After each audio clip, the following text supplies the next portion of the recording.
මේ නිග්‍රෝධ නුගරුක්ෂයකට තමයි අපි අජපාල නුගරුක කියලා කියන්නේ. ඒ මෙතෙන්ට අජපාල කියලා කියන්නේ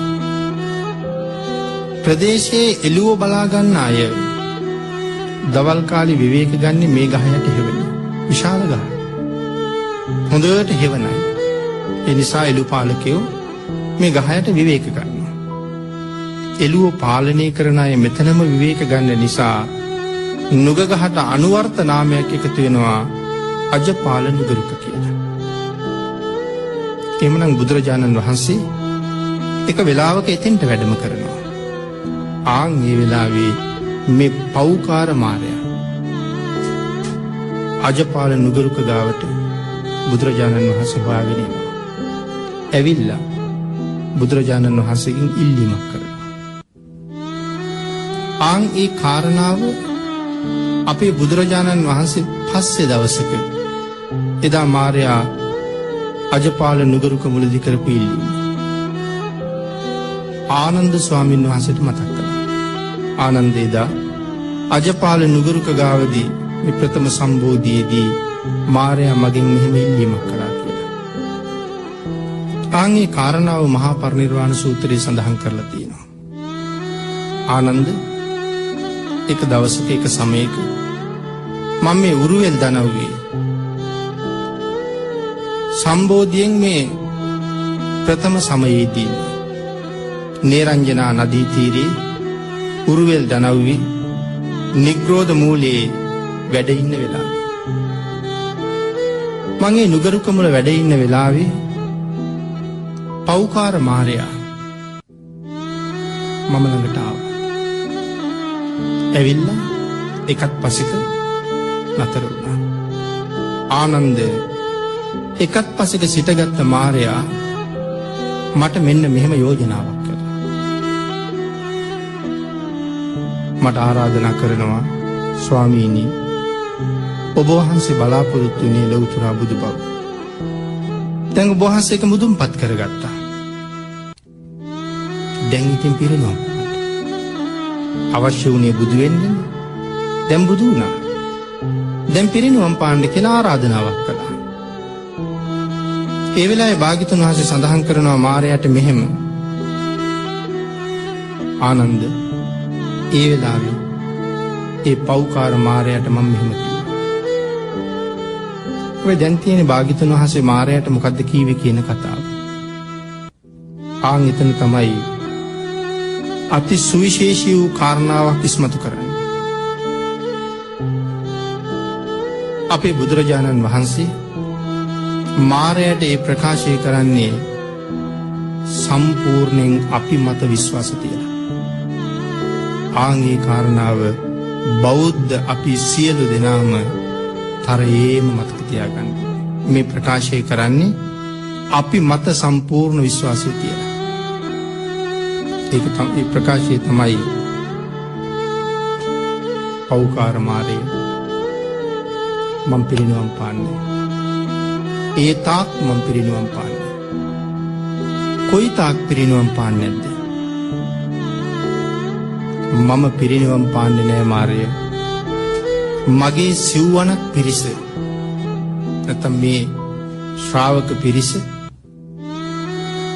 හැබෑවටම භාග්‍යතුන් වහන්සේගේ ශ්‍රාවකයෝ බවට පත්වෙන තුරු මම පිරිනිවන් පාන්නේ.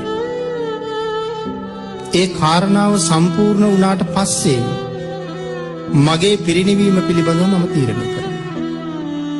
එහෙමනම් මේ ඉන්න මිනිස්සු මගේ හැබෑම ශ්‍රාවකයෝ බවට පත් වෙන්න ඕනේ. ඒ තාක් නම් පිරිනිවන් පාන්නේ නැහැ. එතකොට අපි හැබෑම ශ්‍රාවකයෝ බවට පත් වෙන්න ඕනේ. එතෙක් වැඩ ඉන්නවා. එහෙමනම් පින්නතුනි අපේ භාග්‍යතුන් වහන්සේ පිරිනිවන් පාපු කාලේ වෙනකොට මේ බලාපොරොත්තුව මුදුන්පත් වෙලා තිබුණා. සිව්වනක් පිරිසම බුදුරජාණන් වහන්සේගේ කීකරු ශ්‍රාවකයෝ බවට පත් වෙලා තිබුණා. ආන් එයින් පස්සේ බුදුරජාණන් වහන්සේ තීරණය කළා දැන් පිරිනිවන් පාන්න කාලය. බලාපොරොත්තුව මුදුන්පත් වෙලායි තියෙන්නේ. එතකොට එදා ඒ බලාපොරොත්තුව මුදුන්පත් කරවමින් හැබෑ ශ්‍රාවක පිරිසක් වැඩ හිටපු නිසා ඒ ශ්‍රාවක කියලා කියන්නේ සිව්වණක් පිරිසට භාග්‍යතුන් වහන්සේගේ කාර්යය භාග්‍යතුන් වහන්සේ නිමා කළා. භාග්‍යතුන් වහන්සේගේ කාර්යය නිමා කරන්නේ 45 අවුරුද්දක් බුද්ධ කෘත්‍ය අවසානයේ නෙමෙයි. භාග්‍යතුන් වහන්සේගේ කාර්යය නිමා කරන්නේ බුද්ධත්වයෙන් වසර 8කට පස්සේ.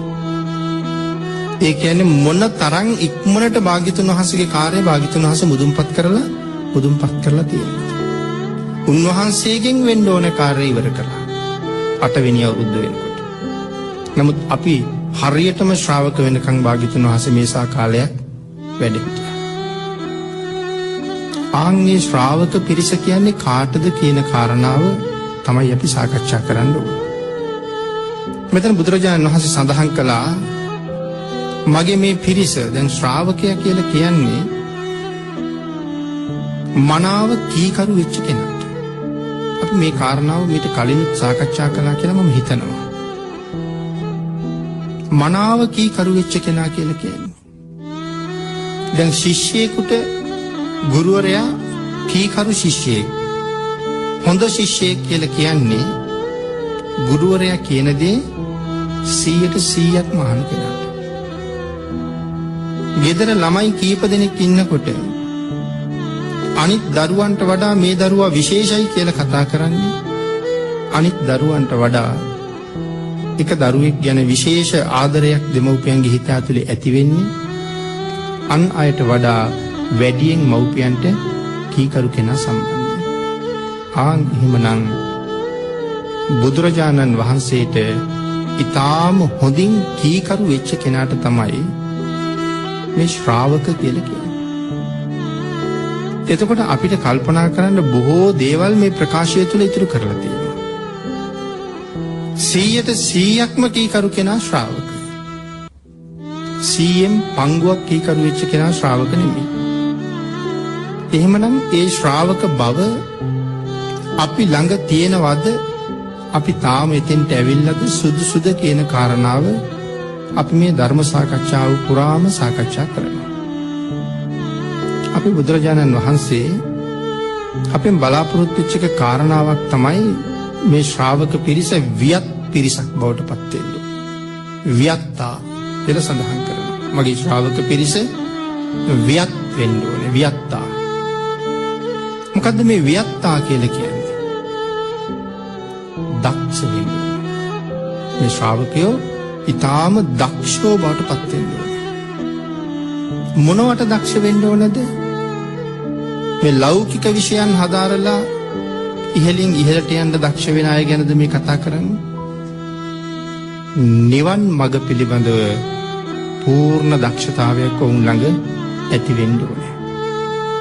එහෙනම් ඒ නිවන් මඟ හොඳට ප්‍රසිද්ධ වෙන්න ඕනේ. නිවන් මඟ සමාජයේ පුරාම ප්‍රචලිත වෙලා පැතිරිලා තියෙනවා. නිවනට යන්නේ කොහොමද කියන කාරණාව හැම දෙනෙක්ම දැනගන්න ඕනේ. නිවන් දකින්න හැටි හැම කෙනෙක්ම දැනගන්න ඕනේ. ඒක තමයි මේ නිවන් මඟ ප්‍රචලිත වෙනවා කියලා කියන්නේ. වියත් බවක් ඇති කරගන්නවා කියලා කියන්නේ නිවනට